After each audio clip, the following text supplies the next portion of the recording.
Happy second Sunday in 2015, Rick. That's right. And good morning and welcome. I'm sorry, guys. My voice is gone, but good morning and welcome to Side Dish with Mark McNease and Rick Rose. What's up, Mark? Lots of stuff, and I just want people to know I did not force you to do this. I offered to cancel because of your voice, but you're a trooper, man. You're like the show goes on, right? Show goes on. I've been doing this for like 3 days, and usually it lasts about 3 days, but I should just talk naturally and not try to force it. Because when I try to talk my radio voice, and it goes like that. So we Yeah, don't want don't to. do the radio voice. I never do. No. What's going on, Mark? We both saw a great movie We saw a yesterday. great movie. I just real quick here. I got to plug D'Angelo's new drop, man. It's Black Messiah. Now I'm a huge D'Angelo fan, and he stopped 15 years ago. He has not put anything out in 15 years, and his new one came out in November. Oh, I got it yesterday. I'm huge, man. Best album of the And you've year. totally lost me. I have no idea who that is. You Probably don't know because who D'Angelo is? I'm only 16 years old, so I don't know. Okay. No. He's brilliant. He's brilliant, and some people are going to know who he is, and some people aren't because he's been out of the game for 15 years. I'm going to go check him out. It's best album of the year, man, and the critics are saying the same thing. Of It's course, he's better not. than He's not. He's not. Super popular. Mm. So we'll see with who cares about. He probably doesn't care about the sales. Good for him. But anyways, brilliant. Now we both saw the Imitation Game yesterday about Alan Turing with the amazing. Uh, I started to say Cabbage Patch. What's his? Oh, Benedict Cumberbatch. Yeah, who I love. I loved him in the movie 12 Years a Slave. What a great actor he is. He was fabulous. And just real quick, Frank and I went to this in the movie in Chelsea, and there was this old gay guy who, were I not being too correct, I would refer to as an old queen. But he's sitting next to us, and he's gay, and I'm like, I said I wasn't really aware of that. I didn't think he was out if he was. And, oh yes, he's out. He's totally gay, totally gay. And of course he's not. He's straight. He's got a fiance. He's not going to lie about this shit in 2015. So, anyways, God bless that gentleman next to us. But no, Yes, and we will talk about the old queens later on the show because I've got a list of old queen names that I just love. But go ahead. so I just love the movie, and I'm. It doesn't have to be historically accurate. It's not, because movies never are. They have to make it dramatic. They have to change things, but a lot of it's true. The kid Christopher who died. By the way, that young actor was phenomenal. Everybody in the Mm. movie was amazing. The young Yes. Alan was like, oh, he broke my heart, man. And it was just a fabulous movie. And Joan was real. She was real. She was unfazed when Turing told her he was homosexual, and but they didn't get married, and da da da da da. And also there always going to be controversy as to whether he actually killed himself. Some people, scholars, have thought that he may have accidentally inhaled cyanide because he worked with it and he was sloppy. And I was reading that he wasn't particularly devastated at the end of his life. He did the hormones for a year and then stopped, Mm. and he seemed to be in good humor. So maybe he killed himself. High probability, but maybe not. Fabulous movie. Your turn. And no, it is. I mean, we'll have to put a little spoiler alert on the tagline here for our YouTube video, probably for our Blueberry alert, because you've given away a lot of the storyline, and it's not out in half the country. The world's all about spoilers. No, there's no reason to bother with spoiler But you alerts are anymore. right. For those that wonder, imitation game just refers to imitating something, and that what I loved about the movie, Mark, half of it was really about breaking the code that relates to that part of the story, and the other half was about the ramifications in his own personal life, and it was almost like two movies told in two parts and blended. What a brilliant actor, though. And you know what? Every time I see Keira Knightley, I just love her. How about you? I do, and I was crying. Frank was crying. Everybody was crying. It was so powerful. One of those movies, guys, that at the very end they give the 15 years later, 20 years later, they tell what happened to each of the characters, and that's when I started bawling, Mark. It wasn't until that moment, and then it just all came out. But 49,000 gay men charged under the indecency law, and that includes Oscar Wilde. He was charged with gross indecency. mm, So, fortunately, the Queen pardoned Turing in 2013. And he 13, invented right? the computer. In case anybody's like, well, whatever, who cares? He invented what you're looking at, probably, and And that's what the movie's about, seeing how it all came about. started it You're right. all. Ding ding. Oh, let's talk about all this stuff going on, switching it a little bit to those who can't really come out and are dealing with things, whether it's hormone therapy or other means of blocking who you really are. Let's talk about the Mormon church for a little bit, because TLC came out and announced they're launching a series. It's supposed to go live tonight, but they did receive a campaign against them, kind of form of a petition with 75,000 names saying let's block it. It's My Husband is Gay. I don't know if you followed it a little bit, Mark, all the ramifications of the show, or ramifications and what it's all about. A little bit. All I know is that it's, some of these men were involved with the ex-gay therapy and this stuff. And I don't really. It's like one of those things that I'll read just enough to know what's going on because I'm a super news person, as you Right, and know. then you'll move on. And then I'm Well, I like, got I deeper. don't care. Yeah, I'm But that it, way too. it is going to tie into my free speech conversation shortly. But Well, that's good. anyways, I know people don't want it on. It's the women, their husbands. I don't really know the details because I stopped caring after like about 3 sentences.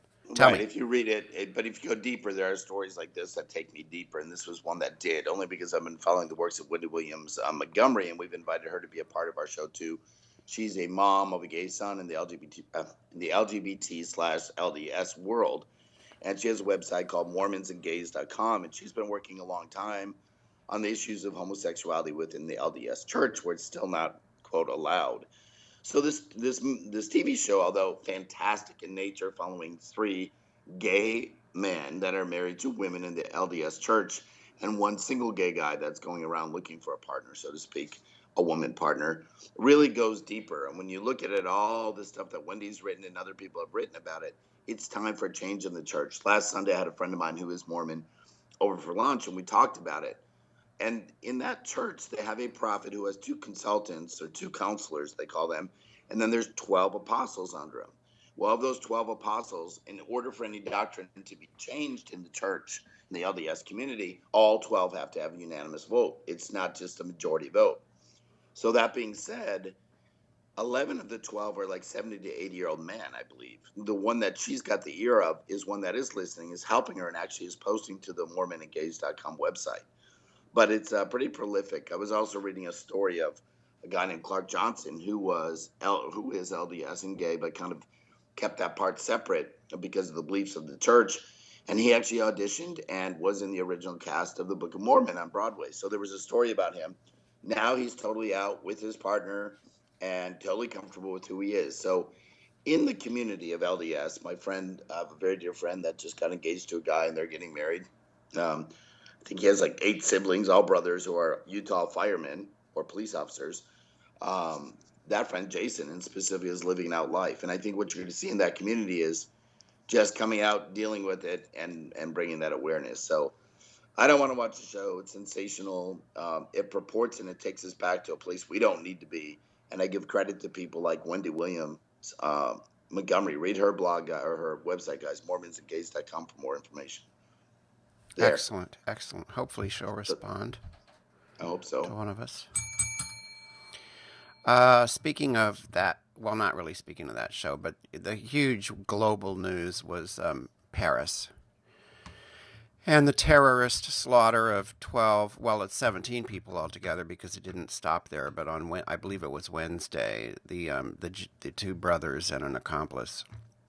Of course, they had information. They had inside information, obviously, because they knew when the editors of Charlie Hebdo, and I kept saying it, pronouncing it, putting the D first, it's Hebdo, and it means weekly, apparently in French, or French slang. So anyways, they go in, they knew that they were meeting then. They knew when the meeting was. So they go into the editorial meeting and they kill 12 people. And then they go running off and they avenge the prophet and all of this insanity. And that's been the global news, man. That was huge news. And then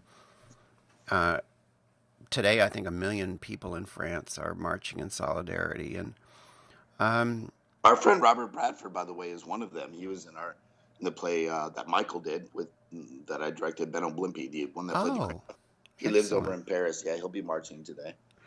Well, anyways, so this happens, and then the next day they corner them, and then there's another one who gets a bunch of people in a kosher deli, and 4 hostages die, and it was just horrible, horribly tragic. And then one of the big Twitter hashtag and thing was Je suis Charlie, people in solidarity. And then what was bothering me was that I saw people starting to say, even David Brooks in the New York Times, Je ne suis pas Charlie. I'm not Charlie, because the magazine printed, often juvenile, frequently offensive cartoons, whether about Muhammad. I'm not going to call the guy the Prophet Muhammad. He's not my fucking prophet. Muhammad or Jesus, whatever. They offended religions, and I'm sure they probably offended gay people at some point.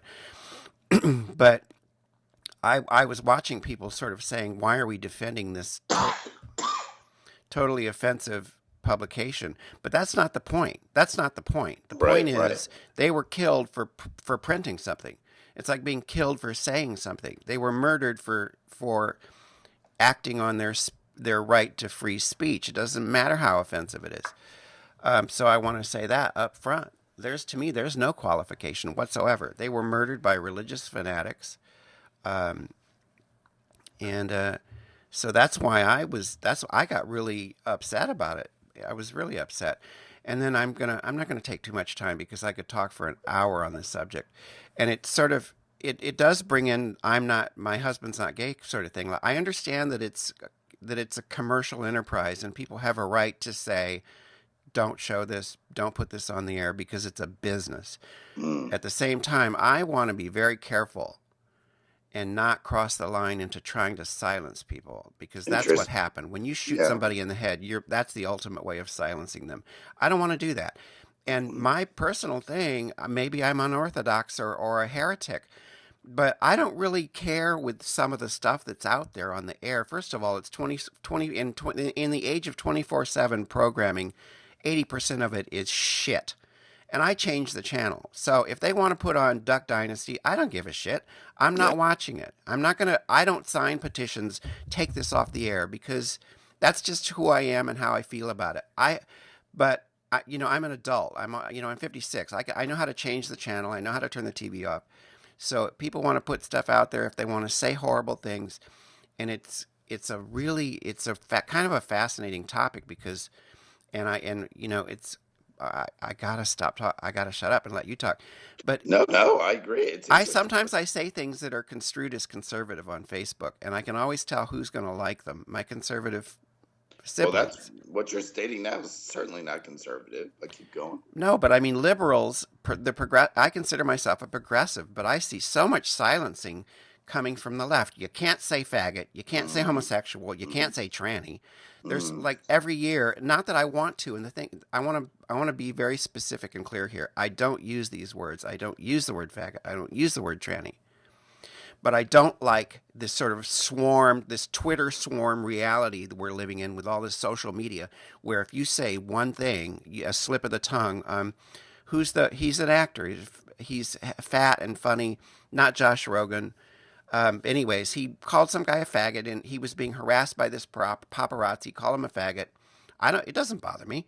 But then Mm. he's got to apologize. He's got to come out to the microphones and say, "I'm so sorry." You got somebody from GLAAD on one side and somebody from, some other acronym, Anti Defamation thing, and I hate that. I hate it.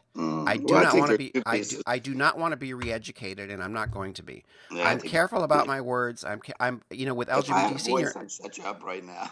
I'm But I careful know with my voice. LGBT senior. I'm always, Mark, yes, I know you're careful. Hello, but darling. don't re-educate me. The minute Hello, somebody darling. tells me not to say something is the minute I'm going to do what I keep waiting for some sports figure to do and say, fuck you. Or just carry your bell and push that bell like we do on Side Dish.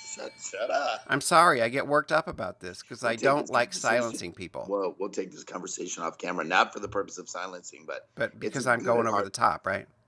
No, because it's two things. I think you're right. First Amendment rights, let the show go. I think it's all the hubbub around it that's important. That's the conversation that makes a difference. Would I sign something and tell it not to run? No. Will I not watch it? Certainly. But to your point about calling someone a faggot, that is just wrong. And it's like, I use words like that too, but I think sometimes they're not bending in and coming out to an apology. They almost have to their public. They are public people. They are people that, are in the spotlight and setting examples. Now I'm going off. It is interesting. Do you like my hair? Yes, and your legs shaking, the camera's shaking Okay, again. no more shaking. So, speaking of coming out and talking and giving your mind and saying what you want, how about this Martin Dolan? This priest over, for those not following the story, on Saturday, he came out at his church, Church of St. Nicola in Myro, over in Dublin. And as part of his homily, he was talking about the Irish vote that's coming in May, I think, for, statewide or, if you will, nationwide gay marriage, same-sex marriage, and he felt it was important to let everyone know that he was gay. Now he since went on a retreat, which they said was a scheduled retreat, so he could go and let the church respond. I was all part of his design. But what I love about this story, Mark, unlike the story that happened back in your neck of the woods over in Jeffersonville, Indiana, when a priest came out back in 2011, he left and never returned. And back then it split the church. Just 4 years ago, it split that congregation. People have been worshiping there 30 years, never returned. And he said, why should the subject of homosexuality come into play when priests are celibate?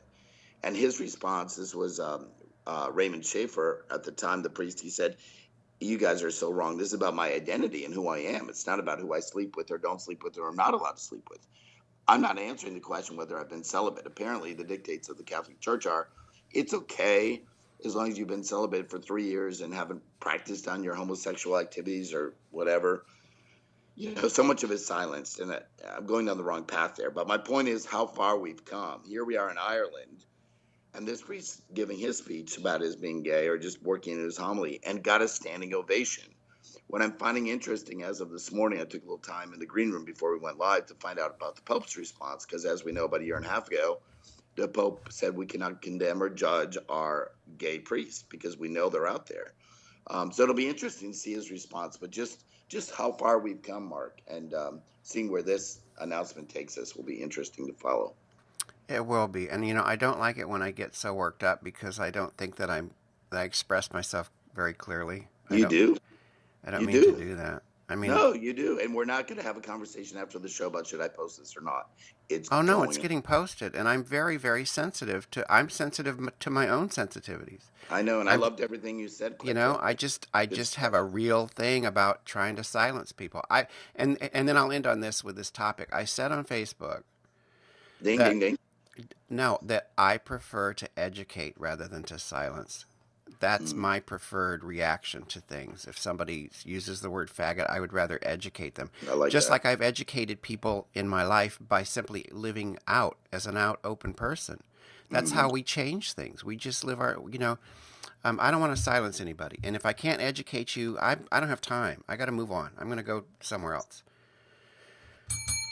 I like Um, that.